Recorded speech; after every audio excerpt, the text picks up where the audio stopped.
दुनिया भर से लाखों देखने और सुनने वालों को शहीद अरशद शरीफ का सलाम।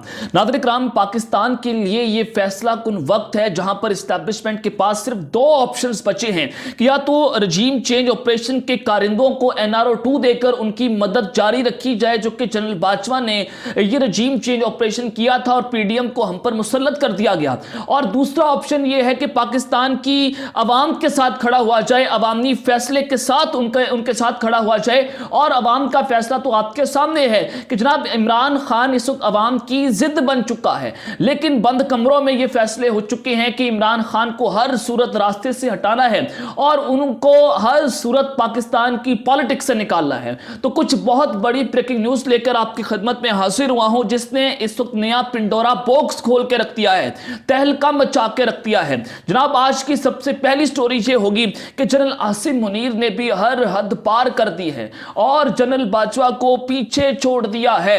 अब यह खेल इंतहाई खतरनाक होता चला जा रहा है कि मुल्क में इस वक्त नई चिंगारी लगी है और GHQ में खुफिया मुलाकातें पकड़ी गई हैं, जिसने इस वक्त तबले जंग बजा के रख दिया है।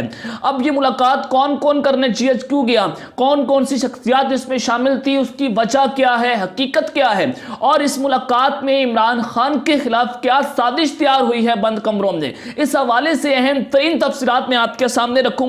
अंदर की खबर है, इनसाइड न्यूज है, सोर्सेज हमें क्या बता रहे हैं, ये तमाम तफसीलात बमा हकाइक और बमा सबूत आपके सामने रखी जाएंगी। दूसरी खबर पर जो आज हम बात करेंगे कि जनरल बाजवा निशाने इबरत, उनको फांसी या सजाए मौत। इस वक्त ये खेल भी अपने इंतहाओं को पहुंचता हुआ नजर आ रहा है और जनरल बाजवा के गिर्द शिकंजा तंग कर दिया गया है और एक नई मेगा करप्शन पकड़ी गई है। उस हवाले से अहम तरीन तफसीलात आपके सामने रखनी है कि ना सिर्फ उनकी करप्शन पकड़ी गई है बल्कि उनको कटहरे में लाकर भी खड़ा कर दिया गया है। और तीसरी खबर पर जो आज हम बात करेंगे कि ISPR में नया ऑपरेशन लॉन्च कर दिया गया है, बड़ी उखाड़ पुछाड़, और फिर जनाब इस ऑपरेशन की जद में कौन कौन आने जा रहा है और जनरल आसिम मुनीर क्या करने जा रहे हैं, इस वक्त GHQ में क्या चल रहा है, ये बड़ी इंपॉर्टेंट डिटेल है जो आपके सामने रखनी है। लेकिन अगर आपने चैनल को सब्सक्राइब नहीं किया, चैनल को लाजमी सब्सक्राइब कर ले, बेल आइकन को दबा दें, आने वाली तमाम तरह अपडेट्स आपकी खिदमत में पर वक्त पेश होते रहे।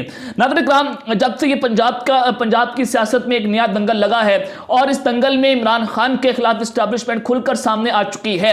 मैं उस वक्त आपको यह बता रहा था कि चौधरी परवेज इलाही जो है वो एक रॉन्ग नंबर है और वो इस्टेब्लिशमेंट की मर्जी के बगैर वॉशरूम भी नहीं जा सकते। उनकी मुलाकातें हुई DJSI से, उन्होंने उसकी तस्दीक भी की, और अब ये दोनों बाप बेटा मोरिस इलाही और परवेज इलाही जो है गुड कॉप और बैड कॉप खेल रहे हैं। एक इमरान खान के साथ खड़ा है और दूसरा कहता है कि नहीं जी मैं तो इस्टेब्लिशमेंट के साथ खड़ा हूं। तो इस तरह से ये इमरान खान को ट्रक की बत्ती के पीछे लगाया जा रहा है और इमरान खान साहब को ब्लैकमेल किया गया कि जनाब पहले कहा गया कि हमें 7 शहरों के मुकम्मल हल्के दिए जाएं, तब जाकर हम पाकिस्तान में पंजाब की असेंबली तोड़ेंगे, अदरवाइज असेंबलियां नहीं तोड़ी जाएंगी।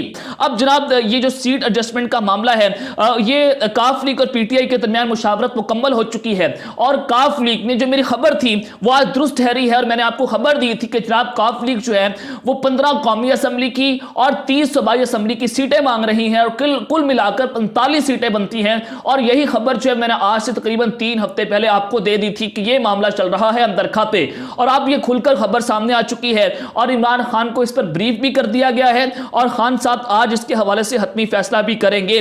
और जनाब अब जो कौमी असेंबली में जो स्पीकर है राजा परवेज अशरफ साहब, उनके सामने पाकिस्तान तहरीके इंसाफ के जो रहनुमा है मैनेज है वो पेश हुए और अपने इस्तीफों के मामले के ऊपर उनसे बातचीत की और उसकी जो आज वफद था उसकी क्यादत जो है वसत कैसर साहब कर रहे थे। उन्होंने कहा कि स्पीकर ने PTI अरकान के इस्तीफे गैर कानूनी तौर पर रोके हैं। हमने राजा परवेज अशरफ से पूछा कि जिन 11 MNAs को डीनोटिफाई किया गया वो आपके पास आए थे, उनसे सवाल पूछा गया, लेकिन जनाब अब ये सारा मामला है कि उन्होंने कहा कि कासिम सोरी जब डिप्टी स्पीकर थे उन्होंने इस्तीफों की मंजूरी का प्रोसेस मुकम्मल किया था। अब जनाब खबर यह है कि जो स्पीकर कौमी असेंबली है उन्होंने पाकिस्तान तहरीके इंसाफ के इज्तिमाई इस्तीफे मंजूर करने से इनकार कर दिया है। इस्तीफों की तस्दीक के लिए तमाम अफराद को इंफरादी तौर पर बुलाया जाएगा। तो जियो न्यूज ये खबर चला रहा है कि शाह महमूद कुरैशी साहब ने और परवेज खटक ने इस्तीफों के मामले पर साफ साफ इनकार कर दिया कि हम इस्तीफे नहीं देंगे। अभी इमरान खान की पीठ पर क्या छुरा खोपा जा रहा है।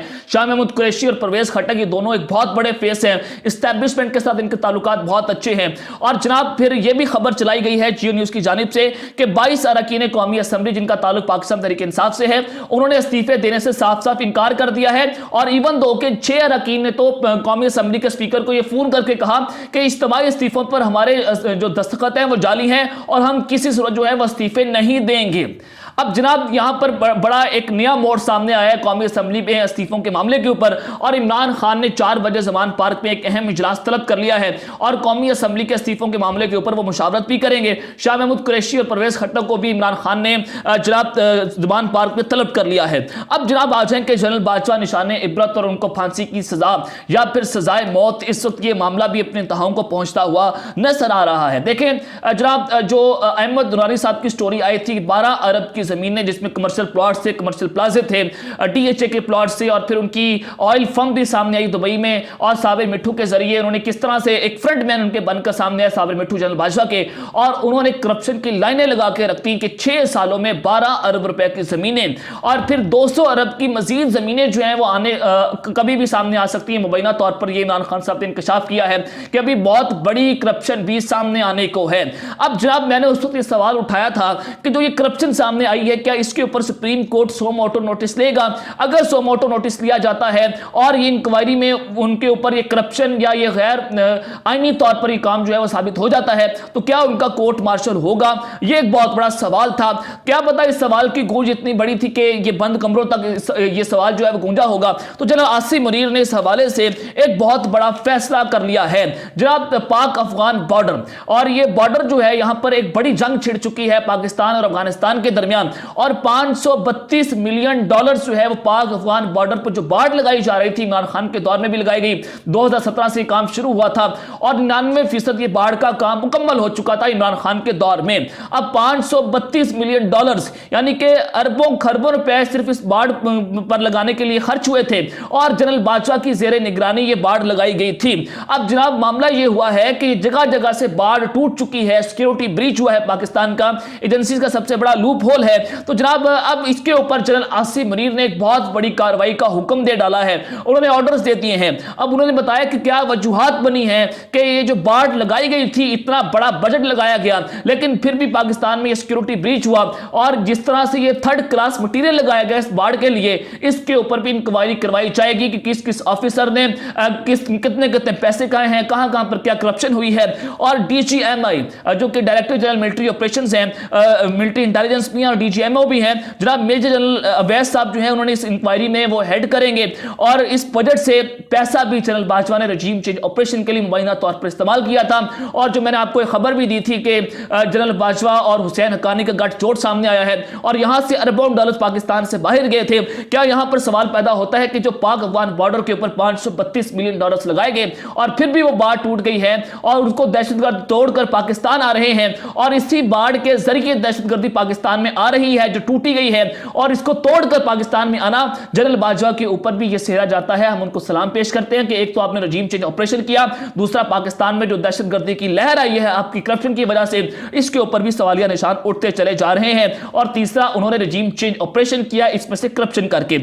अब जनाब ये भी बताया गया कि पहाड़ी वाली जगह पर बाढ़ लगाई नहीं गई, जहां पर पहाड़ी आ रही थी रिपोर्ट में लिखा गया जी जनाब सब ओके है, हर जगह पर बाढ़ लग चुकी है, और लेकिन वहां पर बाढ़ नहीं लगाई गई थी। और उस बजट के अंदर बिजली के लिए भी पैसे एलोकेट किए गए थे कि बाढ़ के अंदर बिजली छोड़ी जाएगी, लेकिन बाढ़ में जनाब बिजली नहीं छोड़ी गई, और वो पैसा कहां चला गया, इसने भी सवालिया निशान खड़े कर दिए हैं। और ये सारा काम बराह रास्त जनरल बाजवा की जेर निगरानी में हो रहा था, और इस पर उन्होंने करप्शन की है, और अब दहशतगर्दी भी इसी बाढ़ को तोड़कर आ रही है। तो जनरल आसिम मुनीर ने इस हवाले से बड़ी इंक्वायरी का हुक्म दे डाला है। अब इंक्वायरी होती है, लंबा प्रोसेस है, और पाकिस्तान की फौज जो है उसमें बड़ा अच्छा मैकेनिज्म भी है, फौजी अदालतें हैं, वहां पर फौरी सजा और जदा का काम होता है। तो क्या जनरल बाजवा का कोर्ट मार्शल होगा, क्या उनको फांसी की सजा दी जाएगी, और उनके करप्शन के जो असासे हैं जो सामने आए हैं कि उसके ऊपर हमारा सुप्रीम कोर्ट जो है वो सुमोटो नोटिस लेगा।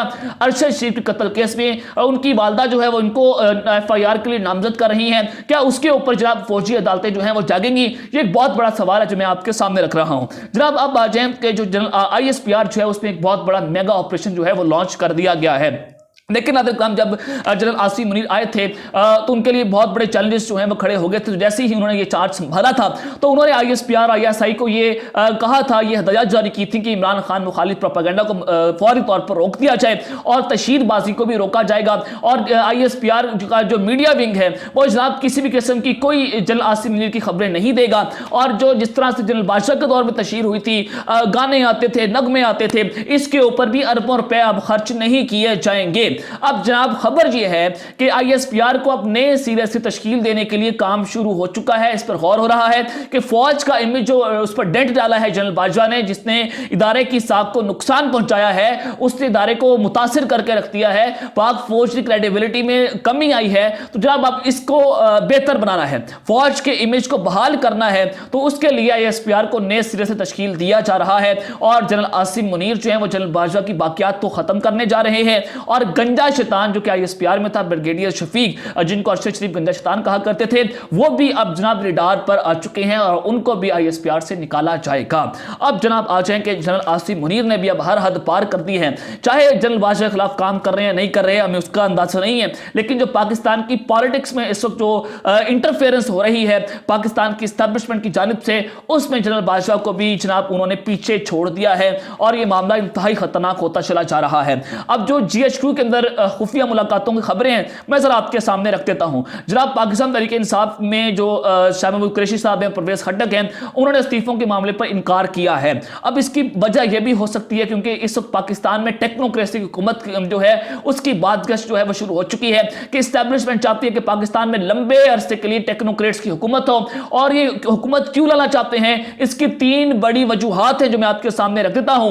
और फवाद चौधरी साहब ने इसकी तस्दीक की है कि हमसे 2 लोगों ने राब्ता किया है। इस्टेब्लिशमेंट तो न्यूट्रल थी, लेकिन वो 2 लोग कौन हैं जिन्होंने पाकिस्तान तहरीक इंसाफ से राब्ता किया कि हम टेक्नोक्रेसी की हुकूमत ला रहे हैं। राना सनाउल्लाह ने कहा कि नहीं जी ऐसे तो कोई मामला नहीं है, हमसे कोई राब्ता नहीं किया, इस्टेब्लिशमेंट ने हुकूमत के साथ भी राब्ता नहीं हुआ और ना ही पाकिस्तान तहरीक इंसाफ के लोगों के साथ राब्ता हुआ है। लेकिन फवाद चौधरी साहब ने इसकी तस्दीक कर दी है। अब जनाब मुलाकातों की खबर पर आने से पहले मैं जरा आपके सामने 2 से 3 चीजें रख देता हूं कि 3 कुव्वतों की ख्वाहिश थी जो टेक्नोक्रेसी की हुकूमत लाने पर गौर किया जा रहा है। इमरान खान साहब ने इसको तो साफ साफ इनकार कर दिया। क्योंकि ये इनकार क्यों किया गया उनकी जानिब से कि 3 कुव्वतें कौन कौन सी हैं। एक तो यह कि अमेरिका नई दहशतगर्दी की जंग में पाकिस्तान को अफगानिस्तान से लड़वाना चाहता है और यही सूरत हाल आप देख रहे हैं कि अमेरिका ने $100 मिलियन जो है पाकिस्तान अफगान बॉर्डर के लिए एलोकेट करने हैं अगले महीने के लिए, जनवरी में, और जनवरी जो है वो आने को है। और फिर डेमोक्रेसी के लिए 30 से 40 अरब रुपए अमेरिका जो है वो पाकिस्तान को देगा। इतने बड़े सवालिया निशान खड़े कर दिए कि खुला पैसा पाकिस्तान आ रहा है डॉलर्स के लिए। और अब इस्टेब्लिशमेंट जो है वो इस जंग में अमेरिका से डॉलर्स लेने के लिए छलांगे लगाने जा रही है और यही मामला आप देख रहे हैं। तो इसके लिए टेक्नोक्रेसी की हुकूमत जो है वो एक बहुत बड़ा इनके लिए असासा बन सकती है और उनको लंबे अरसे के लिए यानी कि 2 से 2.5 सालों के लिए लगाया जा सकता है। और PDM को इससे एक बहुत बड़ी फेस सेविंग मिलेगी कि वो हुकूमत जो है PDM की वो सियासी शहीद बनकर इसके ऊपर अपनी सियासत भी खेलेगी। कहा जाएगा कि हमने तो अपनी जनाब सारी किस्तियां जला दी थी लेकिन एस्टैब्लिशमेंट ने हमें निकाल दिया है। अब ये गेम भी खेलने की कोशिशें हो रही हैं। और चौथा ये कि इमरान खान साहब को नाअहल किया जाएगा, उनको नाअहल करके उनके ऊपर कोई ना कोई ऐसा केस डालकर उनको पाकिस्तान की सियासत से निकालकर नवाज शरीफ को रिलॉन्च किया जाएगा। इस वक्त ये जनाब प्लानिंग्स हो रही हैं। और इस हवाले से GHQ में जो बड़ी बैठक हुई है, रजा बाकी और हफीज शेख साहब जो है वो जनाब GHQ गए हैं और वहां पर इनकी टेक्नोक्रेसी हुकूमत के हवाले से मुलाकातें हुई हैं। अब रजा बाकी निगरान वज़ीर आज़म होते हैं टेक्नोक्रेट्स के या फिर हफीज शेख होते हैं, इनके दरमियान भी कोई ना कोई मामला जो है वो तय हो रहे हैं। देखते हैं कि आइंदा आने वाले दिनों में क्या कुछ होता है। लेकिन ये पसे पर्दा बैकडोर्स के ऊपर बंद कमरों में ये साजिशें इस वक्त रचाई जा रही हैं। अब तक के लिए इतना ही, अपना ख्याल रखिएगा, चैनल का अपना लाजमी ख्याल रखना है। अल्लाह निगहबान, पाकिस्तान जिंदाबाद।